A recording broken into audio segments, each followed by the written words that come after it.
అలాంటిదే ఇది కూడా. వెరీ గుడ్ అల్లుడు, వెరీ గుడ్. అంటే ఏంటండి, మేమంతా రౌడీలమనా? రౌడీలు కాదక్షరా, వాళ్ళేమో పిరికి వాళ్ళు, మనమేమో గుండె ధైర్యం కలవాళ్ళమని వాళ్ళే ఒప్పుకున్నారు కదా. మీరు సూపర్ అత్తయ్య, సూపర్ అత్తయ్య. Thank you. ఏమన్నయ్యా ఇప్పుడు ఏమంటావు? ఏమంటాం, ఆడవాళ్ళ రాజ్యం అయిపోయిందండి. ఇంకేమంటాం, సమయానికి మా బాగారులు ఇద్దరు ఊళ్ళో లేరు. లేకపోతే ఏంటి మావయ్య, మనం లేవా? ఆ, మనం ఎందుకు తగ్గాలి? ఆ, మా అల్లుడు వెరీ గుడ్. అవును, ఎందుకు తగ్గాలి చెప్పలుడు. వాళ్ళకి దీటైన సమాధానం చెప్పు. మన మగజాతి గౌరవాన్ని నిలబెట్టు. సృష్టిలో మగజాతే నెంబర్ 1 అని నిరూపించలుడు, నిరూపించు. తగ్గండి తగ్గండి, అసలే బీపీ టాబ్లెట్స్ కూడా మర్చిపోయారు, ఆవేశపడకండి. అవును కదూ వసు, ప్లీజ్ వసు. ఇవాళ నాకు చాలా హ్యాపీగా ఉంది.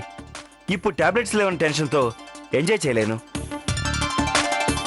కార్లో వెళ్ళి తీసుకొచ్చే వసు, ప్లీజ్ వసు. అత్తే ఎందుకు మావయ్య, మెడికల్ షాప్కి ఎవరో ఒకరిని పంపుదాంలే. అవునన్నయ్య, పాపం వదిలి పంపడం ఎందుకు? లేదులే వదినా, ఆ టాబ్లెట్స్ ఎక్కడా దొరకవు. నేను ఇలా వెళ్ళి అలా వచ్చేస్తాగా. ఎలాగైనా అల్లుడు, ఆడోళ్ళు గొప్పోళ్ళయ్యా. అదేంటి, ఇందాక మొగాళ్లే సూపర్ అన్నారు? అనమను బాబు, ఇప్పుడు అనమను. నువ్వు వెళ్ళు తల్లి, నీ దండం పెడతాను, వెళ్ళు. వదినా, ఇలా వెళ్ళి అలా వచ్చేస్తాను. ఓకే, డ్రైవర్ కిందే ఉన్నాడు, తీసుకెళ్ళండి. అలాగే. ఇప్పుడే వస్తానక్క. అలాగే. ఇంత హడావిడి చేశారు, టాబ్లెట్స్ మర్చిపోయారు. వెళ్ళు తల్లి, వెళ్ళు. నవ్వుకోండి నవ్వుకోండి, కనీసం ఒక్కళ్ళైనా రేకేదని అడిగిన పాపాన పోలేదు. అరే, అది కూడా ఈ ఇంటి కోడలని ఒక్కళ్ళన్నా గుర్తు తెచ్చుకున్నారా?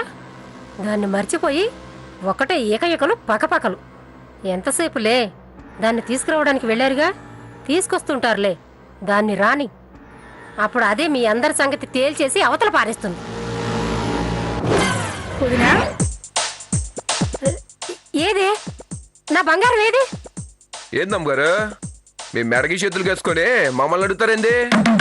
ఈ మధ్య మీకు బాగా బతి మరపు ఎక్కువైంది అమ్మగారు. ఏహే, రేకేది అని అడుగుతున్నాను. Oh shit. ఏహే, నిన్న మాట అనొద్దన్నానా? అనాలొద్దునా, ఇంతకు ముందు అనకపోయినా ఇప్పుడు అనాల్సిన పరిస్థితి అలాంటిది. ఏంటి రేకేమైంది? Oh shit. నువ్వు నోర్మై. ఒరేయ్, నువ్వు చెప్పరా మస్తాను. వాళ్ళు మమ్మల్ని మోసం చేస్తారు అమ్మగారు.